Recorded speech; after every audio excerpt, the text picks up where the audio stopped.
Di dunia Dragon Ball, ada banyak karakter OP yang bisa bikin kekacauan dalam sekejap. Untungnya ada Goku dan geng Z Fighter yang selalu siap melindungi bumi dari ancaman macam Frieza, Cell, sampai Jiren the Grey di Dragon Ball Super. Ngomong-ngomong soal Jiren, dia bukan karakter sembarangan. Petarung solo paling kuat di universe 11 ini bahkan lebih superior dari Dewa Penghancur, Belmont. Dengan kekuatan brutalnya, hampir nggak ada yang bisa menyentuh dia. Tapi gimana kalau kita bandingin sama karakter dari Dragon Ball GT?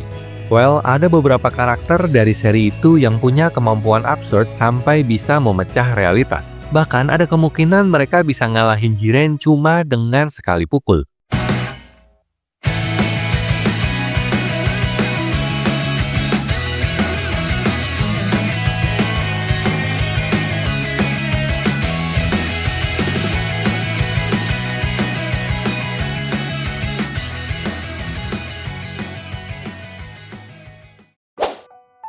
Kalau ngomongin karakter paling OP di Dragon Ball, Gogeta jelas masuk daftar teratas. Gabungan Goku dan Vegeta ini muncul lewat Fusion Dance, dan begitu mereka nyatu, hampir nggak ada yang bisa ngelawan. Di Dragon Ball GT, Gogeta balik lagi dalam wujud Super Saiyan 4 buat lawan Omega Shenron. Dan gila sih, kekuatannya bener-bener absurd. Omega Shenron yang harusnya OP malah kelihatan kayak badut di depan dia.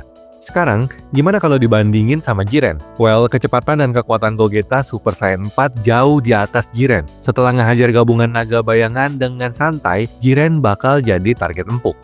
Satu-satunya masalah, fusionnya nggak tahan lama. Tapi kalau Gogeta bisa mendaratkan satu pukulan, game over. Oke, kita semua tahu Super Saiyan 4 Gogeta bisa bikin Omega Shenron kelihatan nggak ada apa-apanya. Tapi jangan salah, Omega Shenron itu monster. Dia bukan cuma musuh terakhir di Dragon Ball GT, tapi juga makhluk dengan energi negatif murni yang bisa bikin Jiren kerepotan. Coba bayangin, minus energi Powerball serangan pamungkas Omega Shenron, ukurannya segede langit. Ledakannya bahkan bisa melenyapkan planet dalam sekejap. Gogeta emang masih bisa nahan, tapi Jiren bisa jadi dia langsung KO sebelum sempat bereaksi. Oke, kalau Gogeta Super Saiyan 4 aja bisa bikin Omega Shenron kelihatan lemah, Goku Super Saiyan 4 juga nggak bisa diremehkan. Dia bukan Gogeta, tapi tetap OP. Goku Super Saiyan 4 udah bantai Super Baby Vegeta 2, bahkan Revenge Death Ball aja nggak mempan sama dia. Daya tahannya gila-gilaan, dan serangan ki-nya bisa bikin Jiren kesulitan. Apalagi kalau Goku sempat ngelempar Dragon Fist, udah kelar. Jiren langsung pensiun dari Universe 11. Di Dragon Ball GT, Vegeta akhirnya dapat Super Saiyan 4 setelah pakai Blood Wave Generator dari Bulma. Dengan ini, Vegeta dan Goku bisa nahan Omega Shenron, jadi ngelawan Jiren bukan hal mustahil. Apalagi Vegeta punya Final Saiyan Attack serangan ki brutal yang bisa ngancurin musuh dalam sekali tebas. Kalau dia bisa nge-charge dengan sempurna, bukan nggak mungkin Jiren langsung tumbang dalam satu serangan. Shenron dari Dragon Ball GT itu bukan naga sembarangan. Dia punya kekuatan es yang bisa membekukan lawan dalam sekejap. Bahkan Super Saiyan 4 Goku aja sempat kena jebakan esnya. Jadi Jiren bisa jadi es batu dalam hitungan detik. Keunggulan Shenron ada di serangan kejutan dan taktik liciknya. Kalau dia berhasil membekukan Jiren sebelum bisa bereaksi, pertarungan bisa langsung berakhir dalam satu serangan telak. Waktu Baby Vegeta mulai kewalahan lawan Goku, dia langsung cari jalan pintas. Pakai bantuan Bulma buat berubah jadi kera besar emas. Dan begitu dia mencapai bentuk ini, Goku langsung dihajar tanpa ampun. Keunggulan Baby Vegeta, dia bisa melayang di udara dan punya Revenge Death Ball versi full power. Serangan ini bisa menghancurkan satu planet dengan mudah. Kalau dia ngeluarin serangan ini ke Jiren, bisa jadi Pred Trooper itu nggak sempat ngelawan sama sekali. Majup itu gabungan Uub dan Bu, dan jujur aja, dia underrated banget di Dragon Ball GT. Padahal, kekuatannya bisa bikin Jiren kerepotan.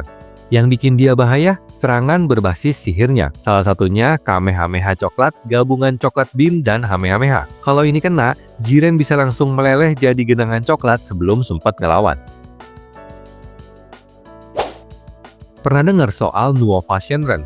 Dia tuh salah satu dari 7 naga bayangan dan yang serunya dia itu adik kembar dari Shenron. Bedanya, kalau S2 pakai elemen es, Nuova malah ngandelin api. Bayangin aja, api yang bisa ngebakar Jiren si mesin tempur dengan gampang banget. Kekuatan api yang Nuova punya bikin dia punya keuntungan besar kalau mereka berantem. Jiren yang biasanya tangguh banget bisa kewalahan, apalagi kalau dia nggak cepet-cepet ngindar. Kalau nggak hati-hati, Jiren bisa langsung hancur dibakar sama Nuova sebelum dia sempat nyerang balik. Gimana menurut kalian?